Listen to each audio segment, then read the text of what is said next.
If I didn't want to exercise, but I wanted to lose weight, if I didn't want to really change my diet drastically, but I wanted to lose more weight, this is what I would do. I would eat these kinds of foods. And this is based on literature. This is based on real science. It's called dietary induced thermogenesis. And this can be up to a 10% increase in your overall energy expenditure. So without exercise, without diet, just increasing the amount of heat your body produces. So if I didn't really want to move around and exercise much, probably what I'd add to my diet. If you don't mind, put a quick comment down below for the algorithm. It helps get this video out there. So just leaving a comment, YouTube just likes it and really helps these videos get out there. So make it a habit when you watch my videos, just drop a quick comment, even if it's just to say hello or say thank you. Now, the first food that I would eat, believe it or not, would be ginger. Interestingly enough, there's really strong evidence, randomized control trials with ginger, showing that ginger can increase metabolic rate significantly to the point where even when the diet doesn't change, it can increase resting energy expenditure to the tune of 42 additional calories per day with no extra exercise, just sitting there. Okay, and it does this because it activates what's called the TRPV1 receptor. We're going to talk a lot about that today. I'm not going to go into the weeds of the mechanisms, but you're going to hear it come up a lot. It is a receptor that receives a signal from pungent, spicy things, and it ends up kickstarting our resting energy expenditure. So it turns on our central nervous system, our sympathetic nervous system a little bit. So ginger also increases your satiety and decreases your hunger scores. So this study was published in Metabolism. Again, it was a randomized controlled trial. It was a very legit study. So they gave people a breakfast, then they had them consume ginger powder with water or just water. The ones that had the ginger powder, they did blood work and everything on them, increase in resting metabolic rate. Now let's talk about some of these other foods that activate this TRPV1 receptor. Horseradish is another one. So horseradish is kind of in that same ballpark as ginger, right? It's like ginger isn't spicy, but it's weirdly spicy, but not spicy, but it does this thing where it makes you feel like a fire's inside you. Horseradish, the same kind of thing.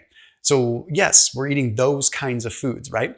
But then there's a different category. There's a category that have these compounds called allicin, okay, allicin or even quercetin. So onions and garlic I would eat more of. Now, garlic has been seen in Eastern culture for a long time as a yang food, a food that increases heat. And now we see it in the Western literature. Okay, yeah, garlic definitely makes sense. But red onion, we wouldn't really think of that as something that increases body heat, right? But it does. As a matter of fact, there's a study published in Genes and Nutrition where they gave rodents a high-fat diet to induce obesity. They tried to make them obese. And when they gave them red onion extract, it actually prevented obesity from occurring.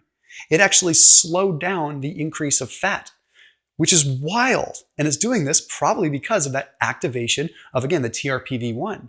So it's turning on the sympathetic nervous system. But they also notice with this that there's an increase in energy expenditure and an increase in the number of mitochondria.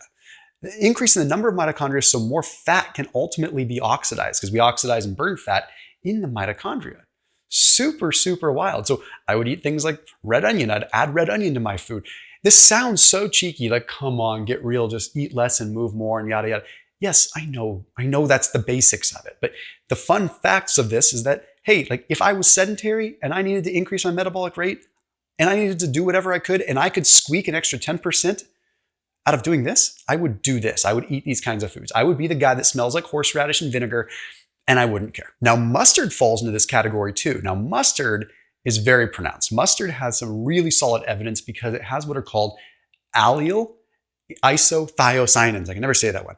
AITCs. Okay, these AITCs have been proven in literature multiple times to activate not only the TRPV1 receptors, but also what are called the TRPA1 receptors. So these are receptors that receive a pungent signal, once again, from something spicy or something pungent. Now, it only happens with mustard seeds. So if you were to do regular yellow mustard, you wouldn't get the same effect. You wouldn't get the same benefit because yellow mustard is using white mustard flour, which does not have these active components in it. You need these particular enzymes that are in the seeds itself. So you want to go for Dijon mustard, which is made from brown and black mustard seeds that are mashed and then has vinegar to preserve it. You'd want to go with the stone ground mustard. Okay, these things really do contain the enzymes that allow for the activation of this AITC compound, which increases your body heat, increases ATP dependent energy. So basically it's making it so you're producing more energy, also increases your brown fat activation. But then there was another interesting study where they actually put mustard on the skin compared to like warm water and compared to some other things. And the mustard on the skin activated the TRPV1 receptors on the skin and increased the heat literally in the skin. So this is something that is not like fly-by-night random woo-woo stuff. Like mustard is legit, and it falls into that same category. Now, a random one that I would do is I would consume salt. Now, I've talked about this before, but if I needed to just like reduce my appetite and I didn't want to exercise, I would consume like a salty electrolyte, because the salt can curb your appetite. And that's one of the things that mustard actually does. They found that mustard increases the perception of salt. It makes things taste saltier, so people actually get satiated faster, because salt can satiate you. But if I sip on something like LMNT electrolytes, which are the ones I've been using for the last 6-7 years, okay, those electrolytes are higher in salt, so I sip on those and my appetite goes down. But they also have some flavors that have a little bit of a bite to them, right? Like even the grapefruit one and some of the other citrusy ones, because citrus compounds can also activate the TRPV1 receptor. So kind of interesting. So I put a link down below for a free sample variety pack if you want to give them a shot. So with any purchase, you get a free variety pack of LMNT electrolytes. I definitely recommend them. They definitely curb your appetite. I'd also consume things that are a little bit acidic, right? So here's what's wild. Vinegar can activate the TRPV1 receptor. So remember how people talk about apple cider vinegar being good for fat loss? This is why. It's not because it's magical. It's because it's pungent and it's vinegary. Any vinegar will really have a similar effect, but apple cider vinegar is probably the most pungent, and it has some other benefits in the way of like probiotics and stuff. So it's stacked up towards it a little bit more. So vinegar is really good for that. Also fermented foods. So sauerkraut, kimchi, the taste, not to mention the gut health benefit. So the pungent taste, this is activating something. It really, truly is. Then, of course, I would consume things that are actually hot in temperature. And it's funny because I love this is where Eastern and Western science sort of converge. Like Eastern medicine and philosophy and Western like scientific literature, they converge when it starts talking about like heat. Because Eastern, once again, they talk about yin and yang. Yang foods heat you up, increase circulation, are good for that. Yin foods are a little more cooling. Okay, we see the same kind of thing with dietary-induced thermogenesis. So consuming even hot tea, hot green tea, or better yet, even some hot spicy soup, right? Like tom yum soup or something like that. You're getting a hot actual beverage that's getting you a literal thermic effect. And that can really make a difference. But where you really want to get this to happen is with the actual thermic effect inside, right?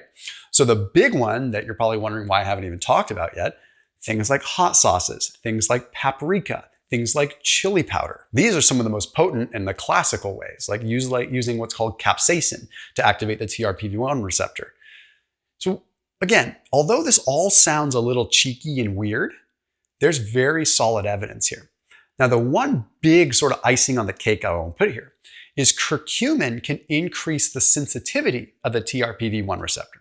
So curcumin can actually make this receptor more sensitive to spice, which is why things that are like spicy curry make you sweat so much. You're combining three things. You're combining curry, like curcumin, right? You're combining that effect, which is actually sensitizing TRPV1. And then you're having the actual like spices itself, maybe some ginger, capsaicin, whatever is going to be in there that's actually activating that now sensitive receptor. And then you're actually having something that's hot itself. So triple whammy, you're going to be sweating your butt off, right? Because you're like, what's going on? Even if it's not hot outside, you have just increased so much internal heat. And that's a very real thing. So if I wanted to increase my metabolism and not exercise, I would consume these things, plain and simple. So as always, keep it locked in here on my channel. See you tomorrow.